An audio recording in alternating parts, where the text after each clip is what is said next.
ब्रह्मा की तरह भीतर जा रहे हैं, उसमें भी भुजा नहीं है उनके पास में। लेटते हैं तो उठते कैसे हैं ये देखने पर ही लोगों का हृदय द्रवित हो जाता है, और किसी से सहायता नहीं लेते। वो तो दूर चल रहे हैं ना, उस मार्ग पर ही नहीं चल रहे जहां सब चल रहे हैं। बोले कि मैं चलूंगा तो अपवित्र हो जाएगा मार्ग। एक सर्प के भांति जैसे रिगड़ के सर्प चलता है, ऐसे सदन कसाई आगे बढ़ रहे हैं। और प्रसन्न मुद्रा में मैं महाप्रभु जी से आज मिलूंगा। पुजारियों ने जाकर के जब उनकी स्थिति को देखा, कोई अपने नेत्रों के आंसुओं को रोक नहीं पाया। बार बार महाप्रभु जगन्नाथ जी को प्रणाम करें, कितने दयालु हैं नाथ, कितने कृपालु हैं आप। सदन कसाई को जाकर के पुजारियों ने उठाया, बोले चलो महाप्रभु जी ने तुम्हारे लिए पालकी भेजी।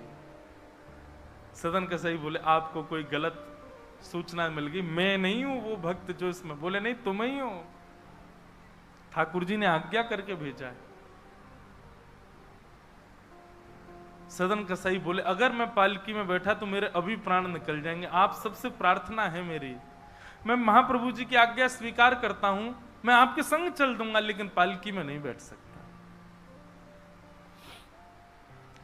चलने लगे, बस इसी बात से प्रसन्न है कि महाप्रभु जी ने मुझे स्वीकार तो किया। और जैसे ही सिंह द्वार पर पहुंचे और दंडवत करते ही जैसे ही श्री पतित पावन भगवान, सिंह द्वार पर ही श्री पतित पावन भगवान है, बाहर ही उनका दर्शन हो जाता है। उनको देखा, देखते ही बोले ये पतित पावन भगवान है, श्री जगन्नाथ जी के ही समरूप हैं, पहले इनका दर्शन करते हैं फिर जगन्नाथ जी का दर्शन होता है।